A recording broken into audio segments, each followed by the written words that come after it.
네, 예배 후에 공동회가 진행되는데요. 길지 않을 거니까 잠시 남으셔서 또 우리 교회가 또 어떻게 돌아가고 있는지, 봉사자들은 어떻게 또 이제 편성이 되었는지 그런 거 확인들 하시고 그렇게 들어가시기 바랍니다.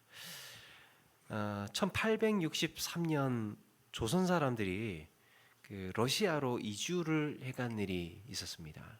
러시아로 갔으면 이제 연해주, 뭐 블라디보스톡 뭐 이런 곳으로 저 위쪽으로 그렇게 이주를 해 갔게 됐는데, 이 조선 사람들이 하도 부지런해서 그곳에서도 잘 적응을 하고 땅을 개간하는 데에 아주 탁월하게 성실하게 그 일을 잘 해나갔다고 합니다. 그래서 이 조선 사람들이 그곳에 가서 땅을 일구고 옥토를 만들어 놨는데, 이 러시아 사람들이 이걸 보더니 그렇게 피땀 흘려서 개간해 놓은 땅을 이 러시아 사람들이 이런저런 이유로 이걸 다 빼앗아 버리고는 나중에는 또 개간되지 않은 그 황폐한 땅으로 보내버리게 되었습니다.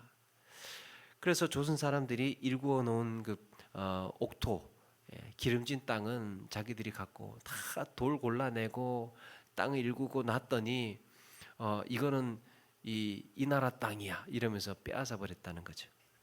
그래서 그 사람들은 그렇게 피땀 흘려서 일구어 놓은 땅이며 가축이며 집이며 이런 것들을 그냥 그야말로 다 빼앗긴 채 기차를 타고 40일 동안 머나먼 길로 보내어졌습니다. 그들이 간 곳은 바로 허허벌판의 황폐한 땅, 지금의 카자흐스탄입니다. 여러분들 지도를 상상해 보시면 거기가 얼마나 먼지 상상이 되시죠? 그들의 생존기는 참으로 처절했는데, 처음에는 집이 없어서 땅에 굴을 파고 살면서 땅에서 나는 풀 뜯어먹고 허기를 달랬다고 합니다. 그런데 그들이 모든 것을 빼앗기면서 땅이며 가축이며 집이며 또 모든 것을 빼앗기면서 그래도 유일하게 가져간 한 가지가 있었습니다. 우리 먼 땅으로 간대, 황폐한 땅으로 간대, 거기는 집도 없고 뭐 아무것도 없는 곳이래. 이런 이야기를 얼핏 어디선가 들었겠죠. 여기서는 가지고 있는 가축이며 다 빼앗기고 기차를 타고 그렇게 멀리 간다는 막연한 이야기를 듣고 나서 그들이 딱 한 가지 챙긴 것이 있는데, 그게 바로 씨앗이었습니다. 그들은 그렇게 가지고 온 밀이며 완두콩을 땅에 심었고 그곳에 정착할 수가 있었습니다.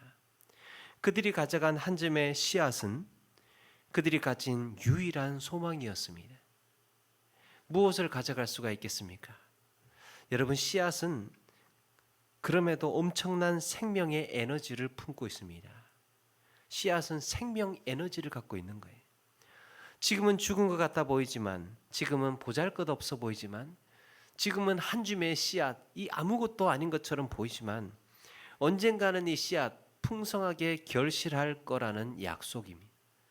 씨앗은 풍성한 결실의 약속이에요. 오늘 예수님은 사람들에게 천국을 소개하시면서 천국은 좋은 씨를 제밭에 뿌리는 사람과 같다 하십니다. 그런데 여러분, 아무리 좋은 씨라고 해도 아직 풍성한 곡식은 아니죠. 지금 당장 먹을 수 있는 열매도 아닙니다. 그렇다면 그 씨앗이 싹이 나고 연그러 가면서 결실하기까지는 주님께서 우리에게 말씀하시려고 한 뜻이 무엇인지, 그 씨앗이 연글고 결실하기까지 주님께서 우리에게 말씀하시려고 한 게 뭔지, 오늘을 사는 우리 그리스도인들에게 이 말씀이 주는 의미가 어떤 것인지를 함께 나누어 보려고 합니다. 예수님은 천국은 좋은 씨를 뿌린 사람과 같다고 하셨습니다. 그런데 이걸 우리가 천국은 좋은 씨를 뿌린 사람이다라고 읽기보다는 좋은 씨를 밭에 뿌린 상황에 주목해야 됩니다. 다시 말해서 천국은 자기 밭에 좋은 씨를 뿌린 경우와 같다 하는 말이에요. 그러면 그 상황이란 뭘까? 여러분, 좋은 씨가 땅에 뿌려졌으면 좋은 씨가 땅에 뿌려졌으면 어떻게 돼야 됩니까? 당연히 아무 탈 없이 그 좋은 씨가 싹이 잘 나고 결실해야 되지 않습니까?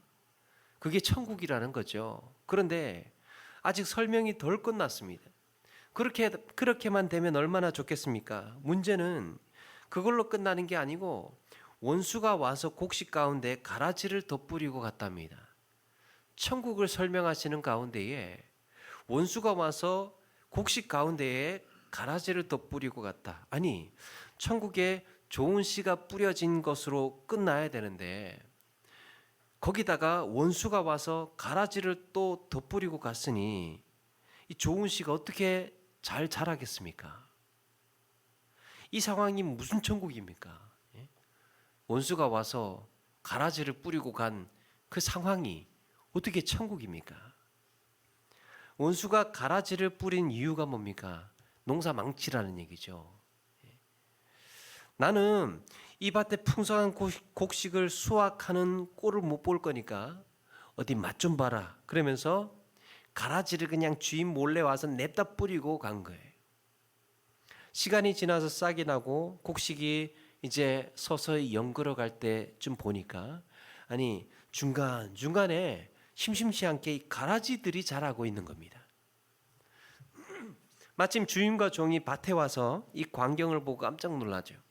아니 밭에 좋은 씨만 뿌린 줄 알았는데 어떻게 이 가라지들이 이렇게 자라나고 있다는 말인가. 이 가라지는 독보리라고 해서 처음에는 밀이나 보리와 그 잘 구분이 되지 않다가 결실할 때가 쯤 되면 그 독보리는 거무스름하게 된다고 그럽니다. 이삭이. 그래서 이 알곡이 자라는 밭에는 먹지 못하고 쓸모없는 이 풀이 그렇게 같이 자라고 있었던 거예요. 그래서 종이 주인에게 이 가라지들 지금 당장 뽑을까요? 라고 물어보죠. 그러니까 당연히 이 좋은 씨가 자라는데 방해가 되고 이 좋지 않은 영향을 주기 때문에 뽑을까요? 물어볼 수 있죠. 가라지는 알곡이 연걸어 갈 때 그 사이사이에서 양분을 뺏고 끊임없이 괴롭히는 이 쓸모없는 풀이니까 빨리 뽑아야 하지 않겠습니까? 그런데 주인이 뭐라고 합니까? 가만두라. 가라지를 뽑다가 곡식까지 뽑을까 염려하노라. 아니 한시라도 뽑아내야 좋을 것 같은데 주인이 가만두라고 한 이유가 뭡니까? 곡식 사이사이에서 자라고 있는 가라지의 뿌리가 이 곡식과 엉켜 있기 때문에 가라지를 뽑다가 아직 연글지 않은 곡식도 뽑힐 수 있다는 겁니다. 그래서 하는 수 없이 곡식이 다 익어서 휘어져 추수할 때까지 가만두는 거예요. 뿌리가 엉켜 있다는 말은 지금은 분리가 불가능하다는 겁니다.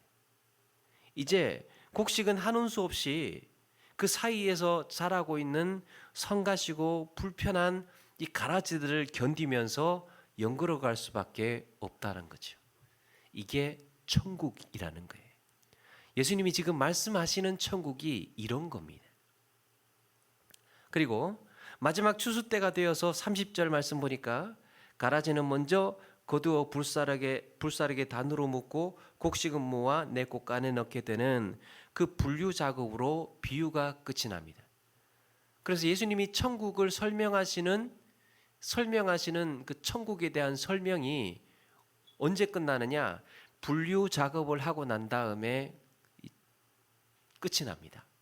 자, 여기서 예수님께서 천국을 비유로 말씀하신 이 상황을 다시 생각해 볼 필요가 있습니다. 우리는 보통 천국이라고 하면 어떻습니까? 천국이라고 하면 추수도 다 끝이 나고 분류 작업이 다 끝이 나고 이제 영원한 나라에서 하나님의 그 천군 천사와 함께 영원한 기쁨과 찬양만 넘치는 그때를 상상을 합니다. 그렇지 않습니까? 그런데 지금 예수님께서 소개하시는 천국은 그런 천국이 완성되기 직전까지의 상황을 소개하고 있는 거예요. 오히려 추수가 끝나면 예수님이 지금 말씀하시는 이 씨 뿌리는 천국 비유는 효용 가치가 없는 이 맞지 않는 비유가 되는 겁니다. 그러니까 지금 예수님께서 가르쳐 주고 계시는 천국은 이미 우리 가운데에 왕으로 오신 예수 그리스도와 함께 확장해가는 천국을 말씀하고 있는 겁니다. 지금이 천국이라는 거예요. 이건 우리에게 놀라운 메시지를 주고 있습니다. 사랑하는 여러분, 지금 우리는 이미 시작된 천국을 살고 있는 줄로 믿습니다. 천국에 대한 이해가 완전히 달라지는 거죠. 당시 제자들이 듣고도 이게 도대체 무슨 말씀인지 이해하기가 어려웠습니다. 아니, 천국을 말씀하시면서 거기에 왜 원수가 와서 가라지는 뿌리고 간 건지, 도대체 천국인데 왜 가라지가 곡식들 사이사이에서 자라가야 하는 것인지를 이해할 수가 없었습니다. 그렇다면 왜 예수님은 이렇게 어려운 말씀을 처음부터 그렇다고 쉽게 말씀하시지 비유로 말씀하셨을까? 여러분, 비유로 말씀하셨다는 것은 그 비유 속에 일정 부분 감추실 비밀이 있다는 말이에요. 천국에 대해서 일부만 드러내시고 일부는 감추시겠다는 뜻입니다. 그러면 많은 사람들 앞에서 하신 비유에서 드러난 것이, 사람들 앞에서 말씀하셨을 때 드러난 것이 뭘까? 천국은 이미 시작되었다라는 겁니다. 그리고 때가 되면 곡식과 가라지가 구별이 되어서 곡식은 곳간에 넣고 가라지는 불에 태워질 것이라는 말씀이에요. 그래서 천국에 들어가는 자와 들어가지 못하는 자, 지옥불에 던져지게 될 자들이 있겠구나 하는 정도로 짐작할 수 있습니다. 그 정도가 예수님께서 대중들 앞에서, 군중들 앞에서 밝히신 내용입니다. 그런데 여러분, 예수님은 이 가라지 비유를 말씀하시면서 밝히지 않은 것이 한 가지 있습니다. 이게 또 하나의 중요한 점인데, 다시 말해서 예수 그리스도를 구세주와 주님으로 영접하고 믿는 자들에게만 공개되는 천국의 비밀이 있다는 거예요. 믿는 자들에게만, 하나님의 백성, 주님을 영접한 자들에게만 주어진 비밀이 있다는 겁니다. 그렇다면 무리들에게는 말씀하시지 않고 이미 천국을 사는 제자들에게, 우리에게 말씀하신 비밀이 뭔가? 오늘 말씀 그 다음에 40절에 가서 보니까 그에 대한 설명을 해주고 계시는데, 이 제자들에게 따로 있을 때 하시는 말씀이죠. 그런즉 가라지를 거두어 불에 사르는 것 같이 세상 끝에서도 그러하리라 하면서 41절에 인자가 그 천사들을 보내리니 그들이 그 나라에서 모든 넘어지게 하는 것과 불법을 행하는 자들을 거두어내어 풀무불에 던져 넣으리니 거기서 울며 이를 갈게 되리라 그랬습니다. 가라지가 누구입니까? 모든 넘어지게 하는 것과 불법을 행하는 자들, 바로 예수님이 군중들 앞에서 밝히지 않은 것은 누가 가라지이고 누가 곡식인지는 말씀하시지 않았습니다. 예수님께서 이 중요한 사실을 말씀하지 않은 이유가 뭔가? 만약에 이걸 많은 사람들 앞에 말씀을 하셨다면 어떤 의미가 되겠습니까? 너희들 다른 사람들 넘어지게 하거나 불법을 하면 나중에 풀무불에 던져질 거야. 너희들 다른 사람들 넘어지기 실족시키고 불법을 그렇게 행하면 나중에 풀무불에 던져질 거야 라는 뜻으로 오해할 수 있기 때문이, 불법을 행하고 이 다른 사람들을 실족시키고 넘어지게 하면 풀무불에 던져지지만, 반대로 생각을 하면 어떻습니까? 이 법 잘 지키고 착한 일 행하고 다른 사람 실족시키지 않으면 그러면 천국 간다는 얘기입니까? 그게 아니죠. 사랑하는 여러분, 천국을 사는 우리가 필연적으로 당해야 하는 일이 있습니다. 곡식과 가라지의 뿌리가 엉켜서 분리될 수 없는 것처럼 매 순간 우리는 나를 넘어뜨리고 괴롭히고 성가시게 하는 그런 불편함 속에 산다는 거예요. 예수님께서 이스라엘 백성들을 하나님의 백성으로 삼아 주시고 나서 하나님의 백성으로 삼고 나서 가나안 땅에 들어가기 전에 40년의 광야의 세월이 있었죠.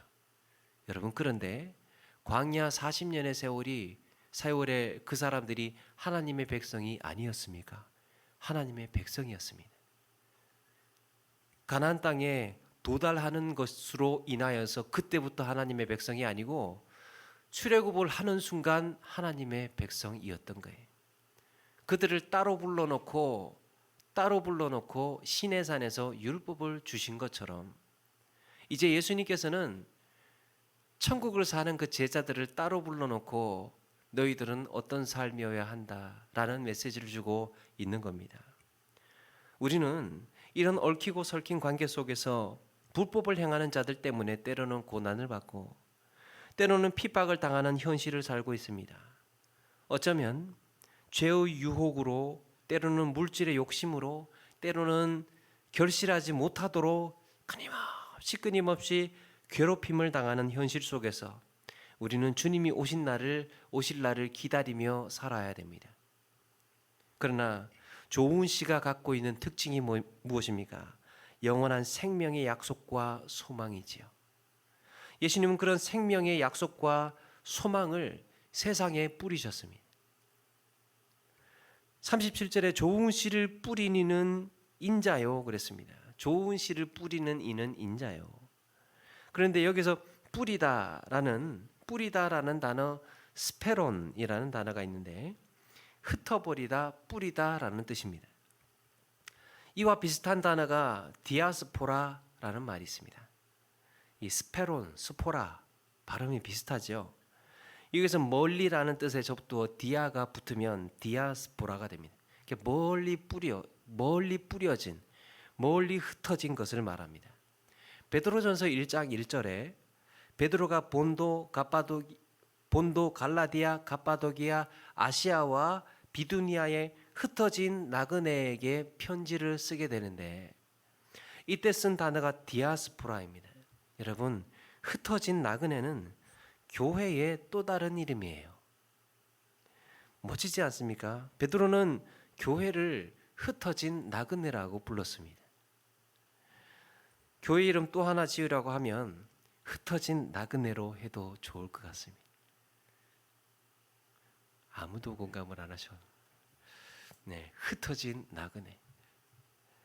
다혈질에다가 무식했던 이 베드로가 어느새 문학적인 통찰을 갖고 이 주 안에서 하나 된 형제 자매들을 그렇게 부르고 있습니다. 흩어진 나그네. 여기서 좋은 씨를 뿌리는 예수님의 지상사역이 또 하나 소개가 되는 것이지요. 예수님은 이 땅에 오셔서 십자가의 대속의 제물이 되셨을 뿐 아니라 주 안에서 천국의 백성이 된 제자들을 세상에 흩어진 나그네로 보내셨습니다. 그리고 하나님 나라를 확장해 나가라고 명령하십니다. 그게 바로 좋은 씨를 뿌리는 인자의 사역입니다.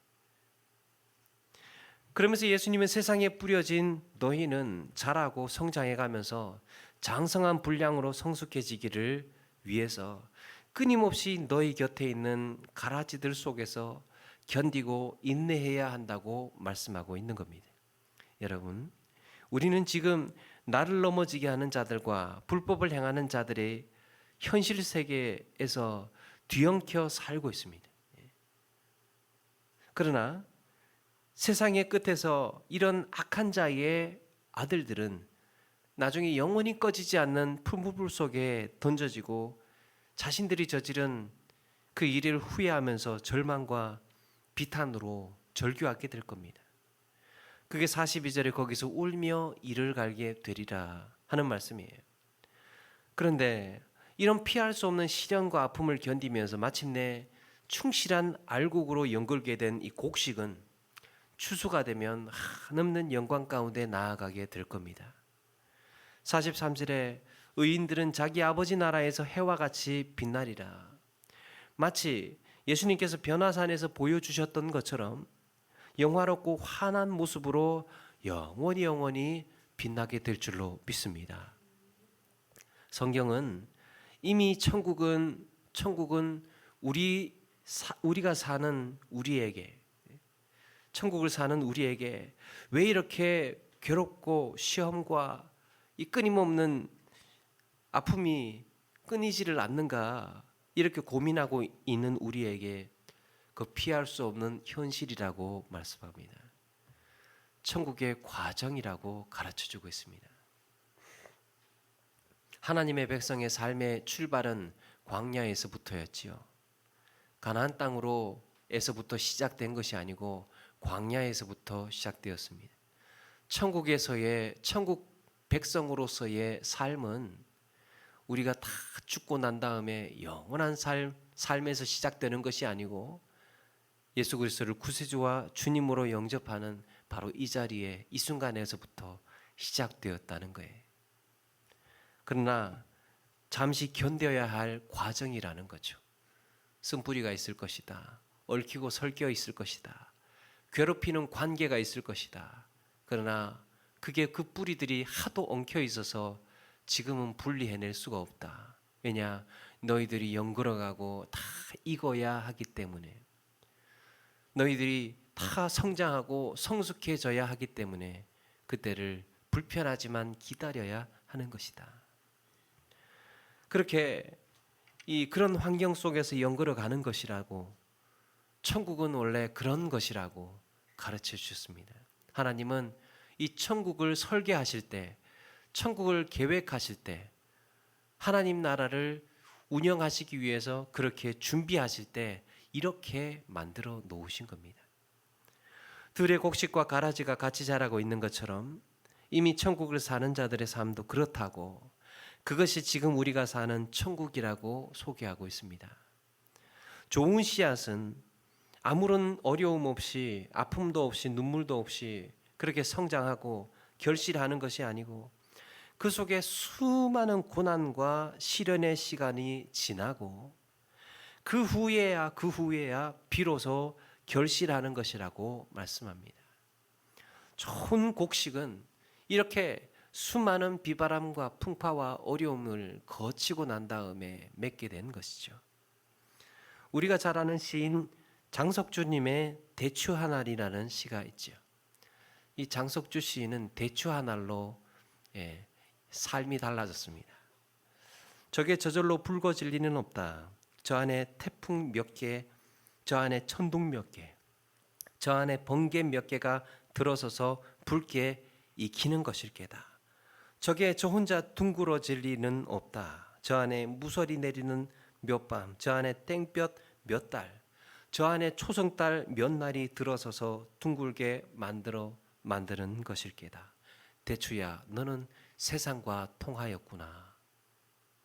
대추 한 알이 익어가기 위해서는 수많은 날 동안 비바람을 거쳐야 했고, 천둥과 번개를 견디어야 했고, 초승달 뜨는 외롭고 고독한 밤을 지내야 했습니다.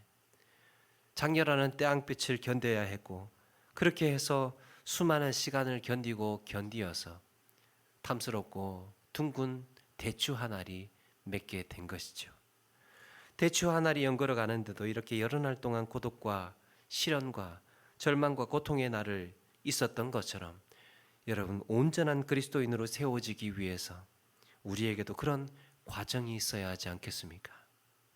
그럼에도 이겨낼 수 있는 것은 이후에 주어지게 될 영원한 영광의 날이 있기 때문입니다. 그 날을 기다리며 인내하는 시간들, 그 시간들이 천국의 삶에서 필연적으로 겪어야 하는 과정이라고 가르쳐 줍니다.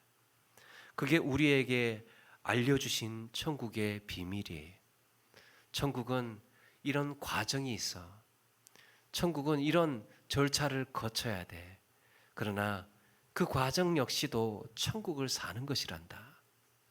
사랑하는 여러분, 게으름과 인내에는 차이가 있습니다.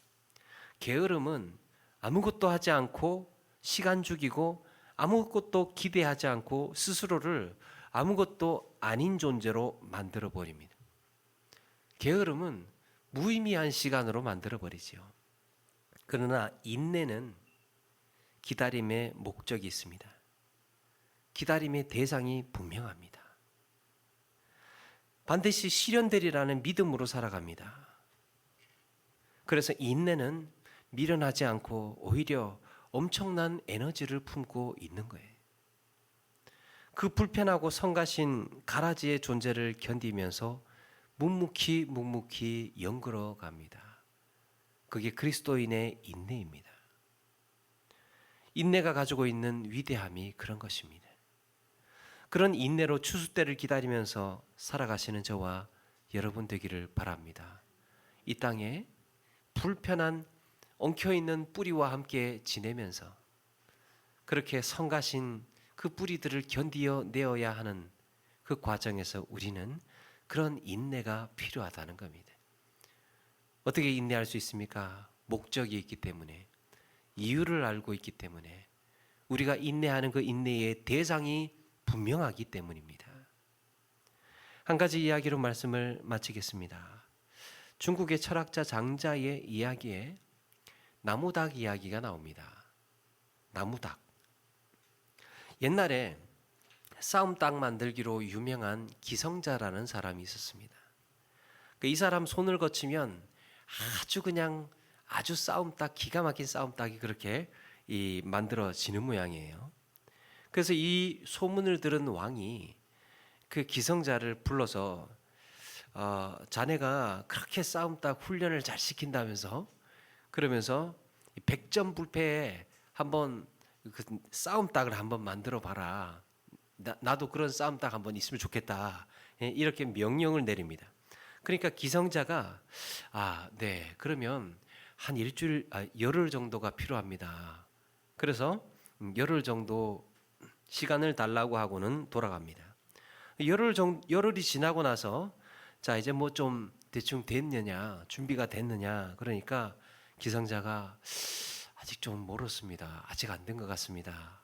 아니 왜? 닭이 아직 허세가 심하고 여전히 기세가 등등합니다. 그러는 거예요. 열흘 더 있어야 될 것 같습니다. 그래서 왕이 이제 열흘을 또 기다렸습니다. 이제는 됐느냐? 그러니까 아직 안 됐습니다. 아직 안 되겠습니다. 이 닭은 아직도 다른 닭의 울음소리나 다른 닭의 날개짓 소리만 들어도 막 싸우려고 덤벼듭니다. 그 싸움닭 준비가 다 된 것 아닙니까? 그 날개짓 소리만 하고 막 울음소리만 해도 막 싸우려고 덤벼드니까 그 정도면 싸움닭 딱 된 것 아닌가 생각을 하는데, 아니 그 정도면 잘 된 것 아니냐? 그러니까 아닙니다. 아직 좀 덜 됐습니다. 그런 얘기합니다. 그래서 또 열흘을 기다립니다. 그 왕이 이제 열흘을 또 기다리고 찾아가게 됐습니다. 이제는 됐느냐? 그러니까 네, 이제 준비가 된 것 같습니다. 그 왕이 궁금하죠. 아니 뭘 보고 뭐 때문에 이 준비가 다 됐다고 하는 거냐 물으니까 기성자가 다른 닭이 울고 날개짓하는 소리를 내도 이제는 꿈쩍도 안 합니다. 멀리서 보면 흡사 그 모습이 나무로 만들어 놓은 닭 같습니다. 이제는 덕이 온전해졌습니다. 그러는 거예요.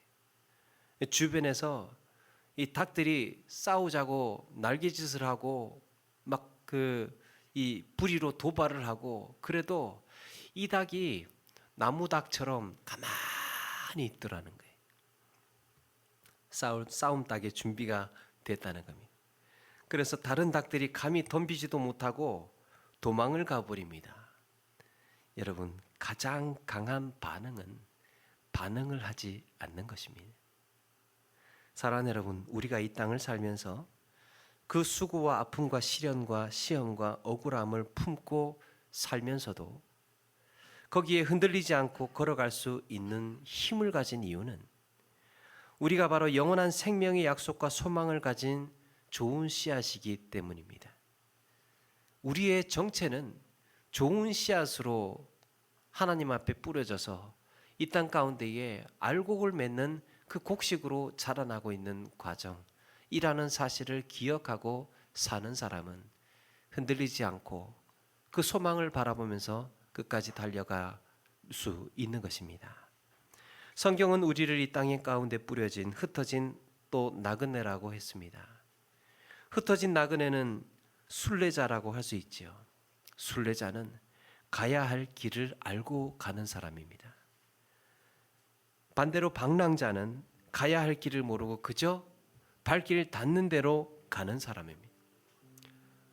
오늘 이곳이 좋으면 이곳에서 머물고 저곳이 반가우면 그냥 그저 저곳에서 시간을 보내는 방랑의 세월이 아니라 우리는 돌아갈 영원한 본향이 있는 순례자의 나그네의 길을 가고 있는 것이지요.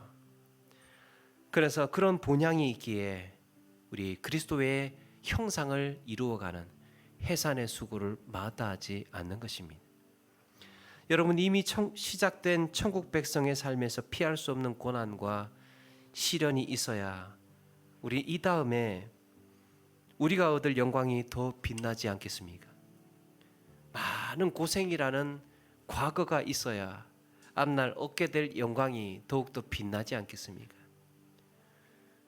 그 길고 긴 마라톤의 대장정을 거쳐야 얻게 되는 승리의 월기관이 더 영광스럽지 않겠습니까?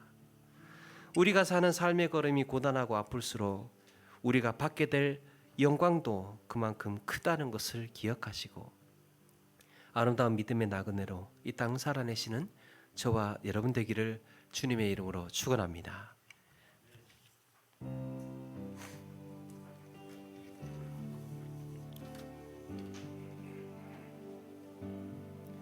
저 멀리 배는 나의 시온성 오 거룩한 곳 아버지지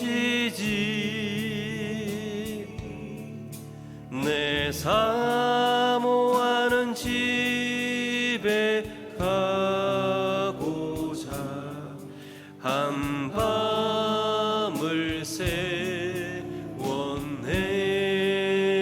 세웠네 저 망망한 바다 위에 이 몸이 상할지라도 오늘은 이곳 내일은 저곳 주 복음 전하리.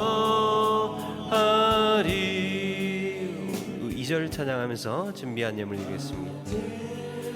나의 갈 길 다가고 저 동산에서 편히 쉴 때 내 상생하는 모든 일들을 주께서